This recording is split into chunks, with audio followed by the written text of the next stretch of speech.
गुड़िया ने अपना लाल रंग का छाता कब से संभाल कर रखा हुआ था और वो बारिश का इंतजार कर रही थी कि कब बारिश हो और कब वो अपना छाता लेकर बारिश देखने बाहर जाए।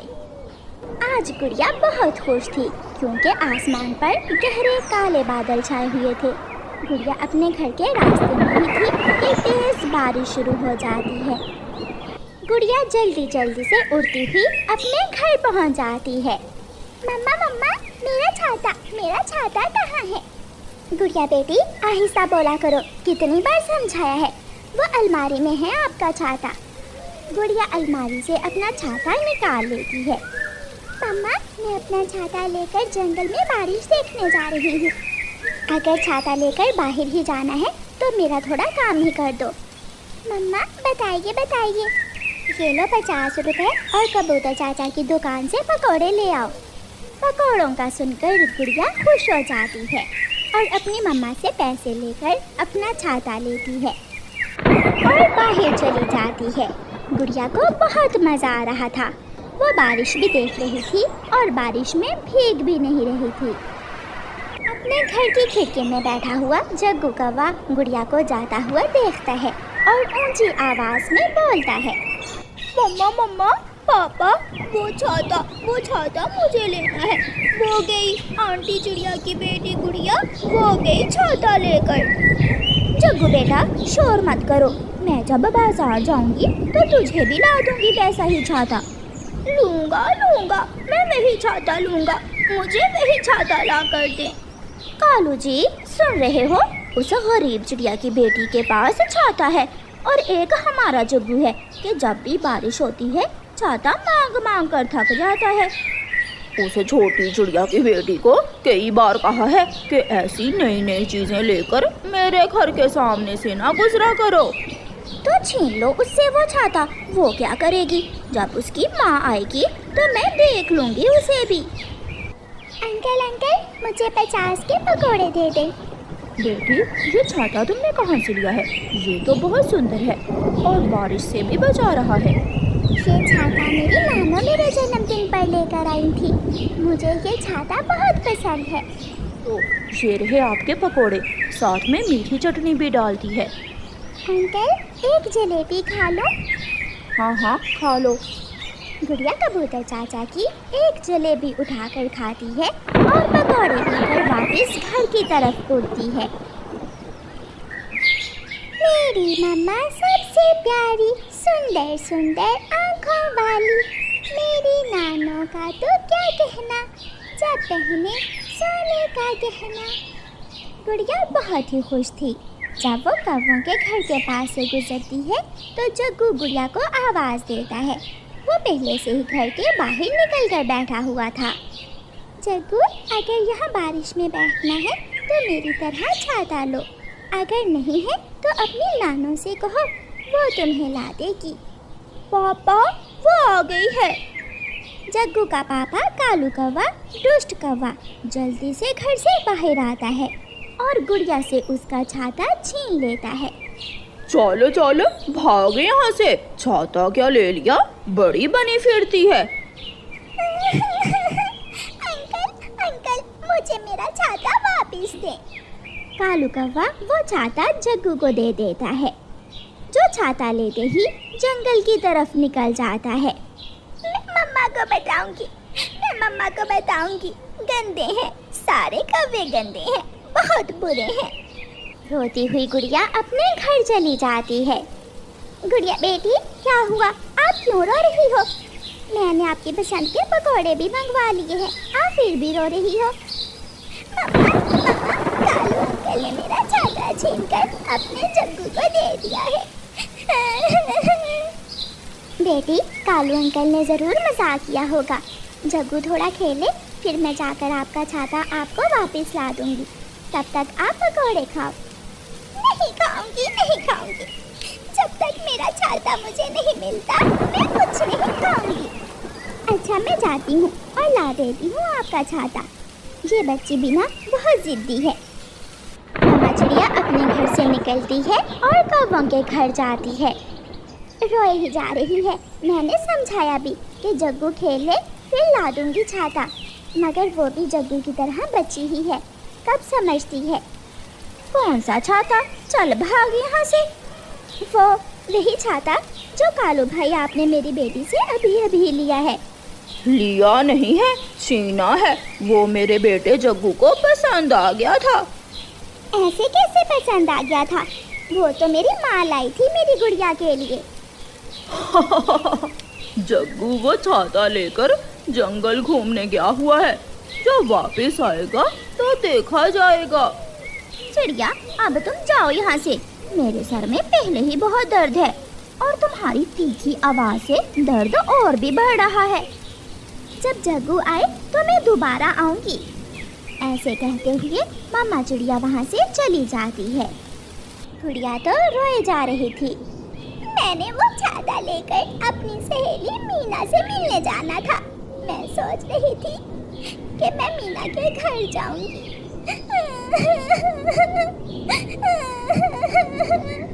गुड़िया बेटी, चुप भी कर जाओ।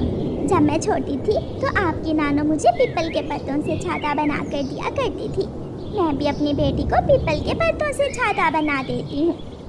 ये सुनकर गुड़िया हंसने लग जाती है। चलेगा, वो भी चलेगा। मगर मम्मा, बारिश तो अब है। बारिश के बाद मैं उस छाते का क्या करूँगी? मैं अभी अपनी बेटी के लिए नया छाता बना देती हूँ। मम्मा चिड़िया जानती थी कि पीपल का पेड़ कहाँ है, इसलिए मम्मा चिड़िया सीधी जंगल की पश्चिम वाली दिशा की तरफ जाती है। प्यारे दोस्तों, रानो चिड़िया की ऐसी कहानियाँ सुनने के लिए YouTube सर्च बार में रानो चिड़िया की कहानी लिखें या फिर ये बटन दबाकर बोलकर कहें रानो चिड़िया की कहानी। जग्गू कौवा तो गुड़िया का छाता लेकर पूरा जंगल घूम रहा था। जग्गू कौवा उड़ते उड़ते पहाड़ों की तरफ पहुंच जाता है। मम्मा मम्मा, वो लेना है, मुझे वो लेना है। क्या लेना है तुझे? कैसा शोर मचा रहे हो? वो जा रहा है, मम्मा देखें। अच्छा, वो छाता। ठहरो, मैं अभी उस कौवे से छीन कर लाती हूँ। माही चील, जो अपने बेटे के साथ बड़े पत्थर के साथ बैठी हुई थी, उड़ती है। अरे वो छोटे कौवे, ये छाता मुझे दे दो। ये मेरे चीलू को पसंद आ गया है। नहीं, मैं नहीं दूंगा। ये तो मेरे पापा ने चिड़िया की बेटी गुड़िया से छीना है। हमेशा ताकतवर ही कमजोर से चीज छीनता है। चिड़िया कौवों से कमजोर और कौवे मुझसे कमजोर। ऐसे कहते हुए बड़ी चील जग्गू से छाता छीन लेती है। गंदी, मैं बताऊंगा। मैं अपने मम्मा पापा को बताऊंगा। तू गंदी, तेरी माँ भी गंदी। बड़ी चील को गुस्सा आ जाता है। छोटे कौवे, तूने मुझे तू कहा, मेरी माँ को भी गंदी बोल रहा है। चील गुस्से में जग्गू को उठाकर दूर झाड़ियों में फेंक देती है और जग्गू कौवा वहाँ बेहोश होकर गिर जाता है। मामा चिड़िया पीपल के पत्ते लेकर वापस आ रही थी कि जग्गू कौवे को झाड़ियों में गिरा हुआ देख लेती है।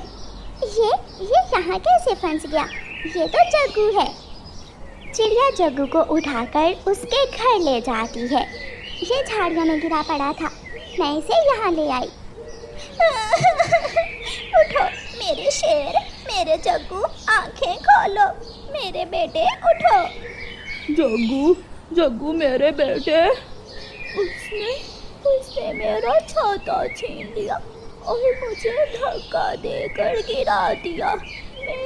मेरे पंख पर बहुत चोट आई है। ये सुनते ही कालू कौवा डंडा उठा लेता है। कौन है वो? मैं छोड़ूंगा नहीं उसे। बताओ बेटा, अपने पिता को बताओ। पहाड़ों पर रहने वाली बड़ी चील का सुनकर कालू कौवा और गोरी कौवी तो भीगी बिल्ली बन जाते हैं। जाओ, अब मारो जाकर चील को, बदला लो, या फिर तुम्हारा सारा गुस्सा मेरे जैसी कमजोर के लिए ही है। गोरी और कालू खामोश थे। चिड़िया, तुमने मेरे बेटे की जान बचाई। अगर तुम मेरे बेटे को उठाकर घर ना लाती तो न जाने क्या हो जाता।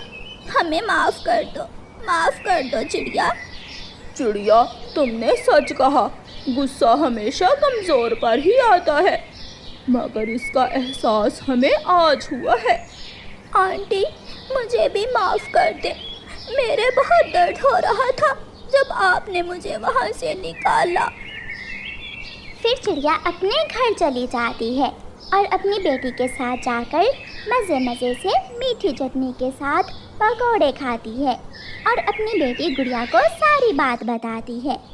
मम्मा, अच्छा ही हुआ जो मेरा छाता जग्गू ने छीन लिया। क्या पता वो चील मेरे पास छाता देखकर मुझे ही पकड़ लेती। फिर वो माँ बेटी हंसने लग जाती हैं। जंगल में बरसात का मौसम चल रहा था। ऐसे मौसम में कौवा और कौवी अपने घर में अपने अपने घोंसलों में बैठे एक दूसरे को घूर रहे थे। मैंने तुमसे कहा था कि दाना जमा कर लो, मगर तुम तो हो ही आलसी। मेरी एक ना सुनी। बोल तो ऐसे रही हो जैसे खुद बहुत मेहनती हो। याद है सारा दिन सोई रहती थी। मैं जब भी दाना लाने का कहता था मुझसे लड़ाई शुरू कर देती थी। चिड़िया अपने घर में अपने 2 बच्चों के साथ बैठी हुई थी। चिड़िया के पास घर में दाना भी था और कुछ फल भी। चिड़िया को तो बारिश की कोई चिंता ना थी। मम्मा, ऐसी बारिश में जिन पक्षियों के पास दाना नहीं होता वो क्या करते हैं? बेटा, वो परेशान ही होते हैं और क्या करते हैं। इसलिए तो कहते हैं कि बारिशों का दाना सूखे के दिनों में ही जमा कर लो, वरना भूखे सोना पड़ता है। मम्मा, क्या आपकी मम्मा भी आपकी तरह ही दाना जमा कर लिया करती थी? गुड़िया बेटी, हाँ, मगर एक बार मेरी माँ की तबीयत बहुत ख़राब हो गई थी। वो बारिशों के लिए दाना ना जमा कर सकी। फिर मुझे और आपकी नानों को 2 दिन तक भूखे ही सोना पड़ा था। हरियाली, लो तुम ये मीठा अमरूद खा लो और मैं चने का दाना खा लेता हूँ। मिठू जी, मैंने दाना खा लिया है, आप ये मीठा अमरूद खा लो। हरियाली, इस बार तो हमें बारिशों की कोई चिंता नहीं है। ये बारिशों का मौसम भी फिर ही अच्छा लगता है जब घर में दाना पानी हो, वरना बारिश के दिन गुजारने बहुत मुश्किल हो जाते हैं। मुझे तो ये बारिशें बहुत बुरी लगती हैं। ना जाने कब बारिश रुकेगी और कब मुझे दाना मिलेगा। जिन पक्षियों के घरों में दाना है उन्हें तो बारिश का मौसम बहुत अच्छा लग रहा होगा। हाँ, जैसे चिड़िया, जैसे तोता, जैसे कबूतर, सबके पास दाना है। एक हम कौवे ही भूखे पेट बैठे हुए हैं। कालू, तुम्हारी कसम, मैं भूख से मर रही हूँ। जाओ कुछ करो प्लीज कालू जी। गोरी, चिड़िया तो मेरा विश्वास नहीं करेगी। मैं तोते के पास जाता हूँ। कालू जी, एक उपाय है मेरे पास। तुम तोते से जाकर कहो कि चिड़िया दाना मांग रही है। ऐसी बारिश में तोता कौन सा चिड़िया से पूछने आएगा। गोरी, बात तो ठीक है तुम्हारी, और फिर तुम चिड़िया से जाकर कहना कि तोता दाना मांग रहा है। ऐसे हम दोनों का पेट भर जाएगा। फिर कालू कौवा अपने घर से निकलता है। कौवे के पास एक छाता तो था जो उसने किसी इंसान का चुराया हुआ था। कौवा तोते के घर के दरवाजे पर दस्तक देता है। तोता दरवाजा खोलता है। पीछे पीछे, थोड़ा पीछे रहकर बात करो, क्या काम है? तोते, मुझे अंदर तो आने दो। ना, यहाँ से ही बताओ। वो चिड़िया है ना मेरी पड़ोसन, वो बहुत कमजोर है।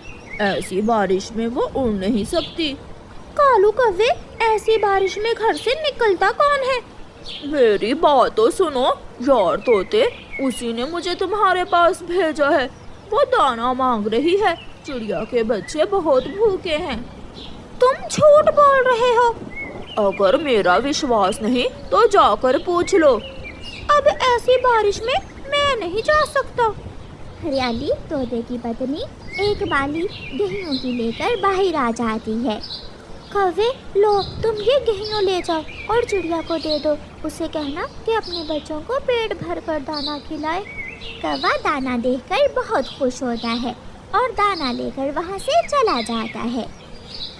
वो तोते का बच्चा मोटी चोंच वाला मुझसे ऐसे सवाल पूछ रहा था जैसे पुलिस ऑफिसर हो।